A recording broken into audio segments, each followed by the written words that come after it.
एक जवान जख्मी हुआ है और घायल जवान को फिलहाल आपको बता दें कि अस्पताल में भर्ती करवाया गया है। यह बड़ी खबर बीजापुर से आज सामने आ रही है। मतदान प्रक्रिया देखिए जारी है और इसी बीच आउटर कोडेन में तैनात जवान घायल हो गया है। एसपी जितेंद्र यादव ने भी इस घटना की पुष्टि कर दी है। जानकारी उन्होंने इस घटना की उपलब्ध करवाई है। उसूर थाना क्षेत्र के गलगम इलाके की घटना बताई जा रही है, जहां पर एक जवान जख्मी हुआ है। वोटिंग प्रक्रिया जारी है। सुरक्षा को लेकर जवान वहां पर तैनात किए गए हैं। बड़ी संख्या में सीआरपीएफ के जवान तैनात किए गए हैं और इसी बीच एक जवान घायल हो गया है, लेकिन घायल जवान को अस्पताल में भर्ती करवाया गया है, जहां पर उसका उपचार जारी है।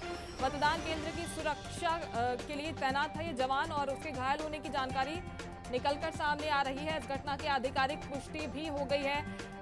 अधिकारियों ने इस घटना की पुष्टि की है और क्या कुछ वजह रही है फिलहाल सामने नहीं आई है। यूबीजीएल सेल फटने से ये जवान जख्मी हुआ है। घायल जवान को अस्पताल में भर्ती करवा दिया गया है, जहां पर उसका उपचार किया जा रहा है। मतदान केंद्र की सुरक्षा में तैनात था जवान, उसके घायल होने की सूचना निकलकर सामने आ रही है। वहां के एसपी जितेंद्र यादव ने इस घटना की पुष्टि की है। उसूर थाना क्षेत्र के गलगम इलाके की घटना बताई जा रही है, जहां से ये खबर सामने आई है कि एक सीआरपीएफ का जवान जख्मी हुआ है। यूबीजीएल का सेल फटने से जवान जख्मी हुआ है, लेकिन जवान को अस्पताल में भर्ती करवा दिया गया है, जहां पर उसका उपचार किया जा रहा है। तो मतदाताओं की सुरक्षा के लिए जवान तैनात किए गए हैं और बड़ी संख्या में वहां पर जवान जो है वो तैनात किए गए हैं। हमने देखा कि हजारों लाखों की संख्या में छत्तीसगढ़ में जवान तैनात किए गए हैं, क्योंकि घोर नक्सल प्रभावित इलाके में आज देखिए वोटिंग हो रही है और एक जवान इस दौरान घायल हो गया है, जिसे अस्पताल में भर्ती करवाया गया है। आउटर कोडेन में तैनात था मतदान केंद्र की सुरक्षा के लिए और एसपी जितेंद्र यादव ने बताया कि हमारा एक जवान घायल हुआ है। सूर थाना क्षेत्र के गलगम इलाके की घटना पहुंचा रहे हैं आप तक। ज्यादा जानकारी लेंगे, सहयोगी प्रशांत हमारे साथ जुड़े हुए हैं। प्रशांत, एक जवान के जख्मी होने की जानकारी निकलकर सामने आ रही है, क्या वजह है जख्मी होने के जवान के और इसके साथ ही आगे क्या कुछ अपडेट है, फिलहाल क्या स्थिति है जवान की? जी बिल्कुल, इलाज के लिए फिलहाल जो है जवान को रेफर किया जा रहा है, क्योंकि घायल जवान जो है उसकी हालत थोड़ी गंभीर बताई जा रही है। बताया जा रहा है कि मतदान केंद्र की सुरक्षा में ये तैनात था।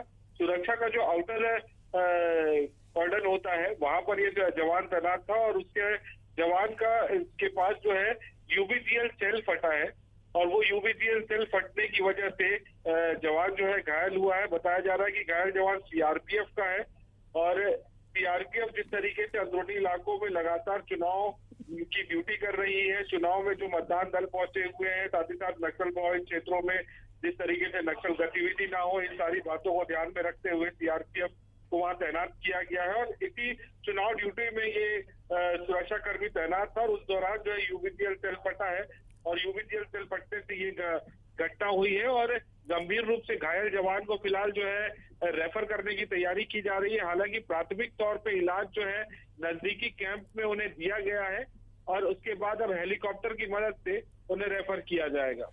यानी कि प्राथमिक उपचार के लिए वहां पर तमाम इंतजाम भी किए गए हैं। प्रशांत, जैसे आप बता रहे हैं कि वहां पर कैंप एस्टेब्लिश किया गया है, अगर आगे ऐसी कोई घटना होती है तो क्या वहां पर प्राथमिक उपचार के लिए समुचित व्यवस्था है? क्या वहां पर एम्बुलेंस तैनात की गई है और वहां पर जो प्राथमिक स्वास्थ्य केंद्र है कितनी दूरी पर है?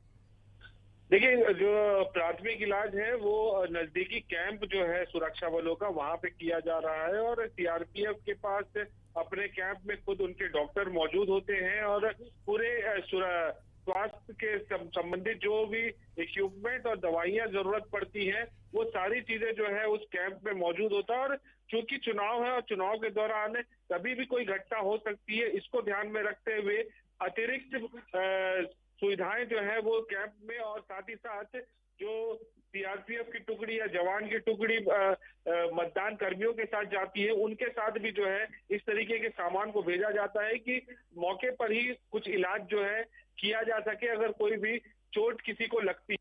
तो ये हालांकि ये फिलहाल जो इलाज जो है वो नजदीकी कैंप में किया गया है और प्राथमिक इलाज के बाद अब भेजा जा रहा है हेलीकॉप्टर से बेहतर इलाज के लिए। लेकिन जिस तरीके से अंदरूनी इलाकों की अपन बात करें तो बीजापुर हो, कोंटा हो, दंतेवाड़ा हो, नारायणपुर हो, कोंडागांव हो, कहीं भी फिलहाल नक्सलियों की उस तरीके से आमद की सूचना या फिर गतिविधि की सूचना नहीं मिल पाई है। जिस तरीके से कि अनुमान लगाया जा रहा था कि बड़ी घटनाएं हुई है, नक्सलियों को बड़ा नुकसान हुआ है, ऐसे में नक्सली जो है बौखलाहट में बड़ी घटना को अंजाम दे सकते हैं। ऐसी फिलहाल तक कोई सूचना बड़ी नहीं आ पाई है, लेकिन छुटपुट बातों को जो है बातें सामने जरूर आई है। कहीं पे नक्सली बैनर छोड़ अभी तक सामने नहीं आई है क्योंकि नक्सली भी डरे हुए हैं, जो कि हमारे जवानों ने शौर्य दिखाया, उनके मान में घुसकर उसका असर देखिए चुनाव में अब देखने को मिल रहा है। बहुत शुक्रिया प्रशांत, तमाम जानकारी के लिए बने रहेगा। अभी आपको भोपाल ये चलते हैं, इसके साथ ही दंतेवाड़ा से जीते